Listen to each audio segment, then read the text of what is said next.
Shalom, graças e paz, pessoal. Me chamo Rafael, esse aqui é o canal Torre Vigilante. Bem-vindos. Então, pessoal, eu vou estar falando a respeito da vida, né, da breve biografia de Atanásio de Alexandria, tá? Fica comigo até o final que você vai saber a importância desse bispo, deste homem, deste teólogo para a história da igreja cristã, beleza? Independentemente de qual denominação você pertença, tá? Atanásio de Alexandria, ele nasceu em 296 d.C.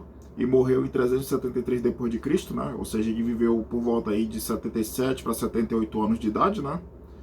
Ele começou a sua carreira no Concílio de Nicéia, sendo secretário do então bispo de Alexandria, né? Mais tarde, ele se tornou bispo, né, no lugar do, do seu antecessor, né? Ele começou como secretário e acabou substituindo o bispo e se tornando o bispo de Alexandria, né? Ah, o, o Atanásio, ele foi uma figura muito presente no concílio de Nicéia.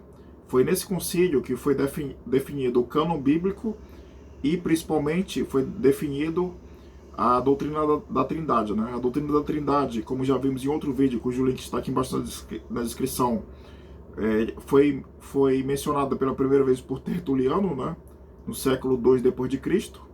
Porém, no século IV depois de Cristo, ela passou a ter aceitação pela maioria dos bispos cristãos, né? Seja como for, o fato é que o Concílio de Nicéia serviu para condenar o arianismo, né? O arianismo, que era uma vertente do cristianismo, surgiu justamente na cidade de Alexandria, no Egito, né? Que era a cidade natal de Atanásio. E o arianismo dizia que Deus era acima de tudo e de todos, né? Mas que Jesus Cristo e o Espírito Santo não eram um com o Pai, e eles não eram Deus, né? Jesus não era Deus e o Espírito Santo não era Deus. Mais ou menos isso que o arianismo acreditava, né?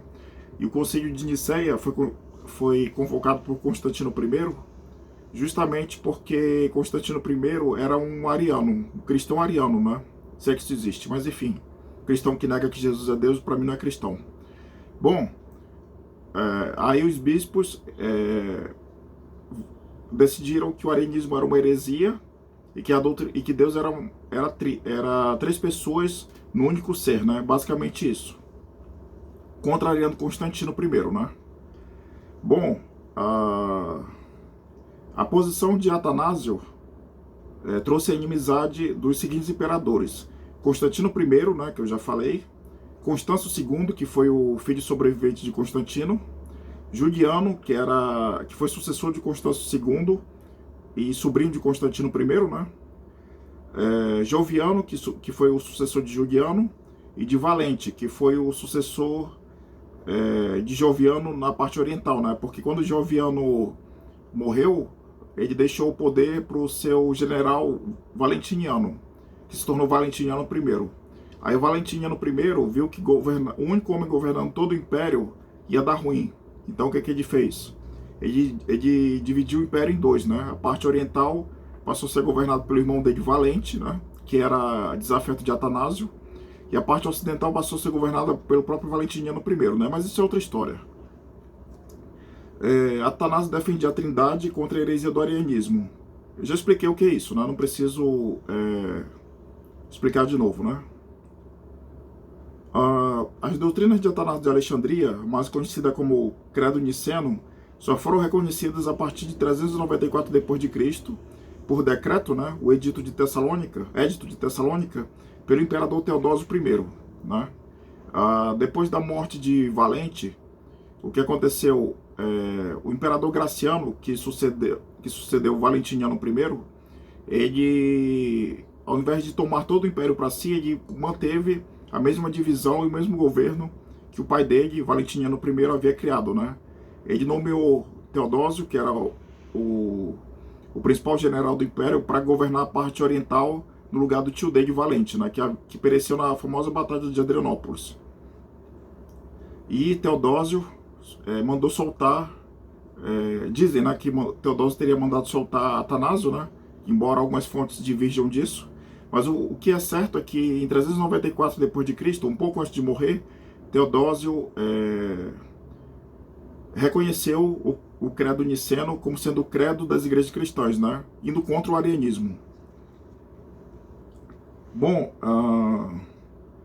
por defender a doutrina da Trindade, Atanásio foi posto na cadeia por mais de 20 anos por Constâncio II e mantido ali pelos sucessores deste, né? Se você quiser saber quem foram os sucessores de Constâncio II, foram Juliano, Joviano e na parte oriental Valente, né? Esses imperadores mantiveram Atanásio preso, né?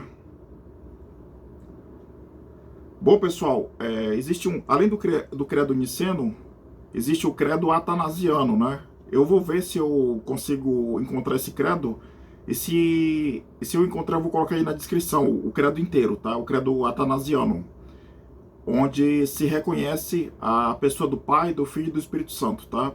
Se você acredita que Jesus é Deus, que o Espírito Santo é Deus, que Jesus é uma pessoa, que o Espírito Santo é outra pessoa, e que Deus Pai é outra pessoa, mas que eles são um só ao mesmo tempo, dê graças a Atanásio por isso, né? Porque foi ele quem sustentou, né, essa doutrina, né?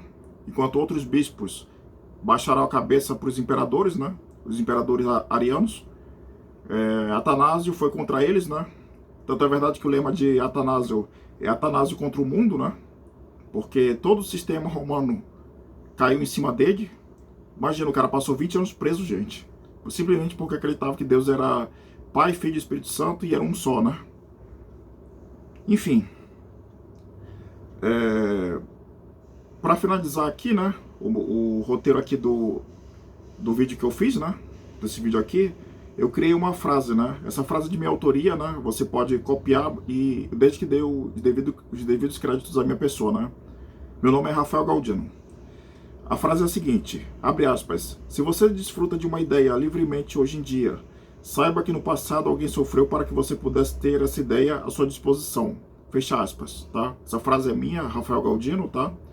E essa frase define bem o que é a doutrina da Trindade e a relação dela com Atanásio de Alexandria, tá bom? Então, pessoal, é isso que eu tenho para falar no momento, tá certo? Eu espero que vocês tenham gostado. Se você gostou, já sabe, curte, né? Compartilhe essas informações, essa história fundamental da igreja cristã, né? Independentemente de qual denominação você pertença, né? A maioria das denominações acredita na doutrina da Trindade, né?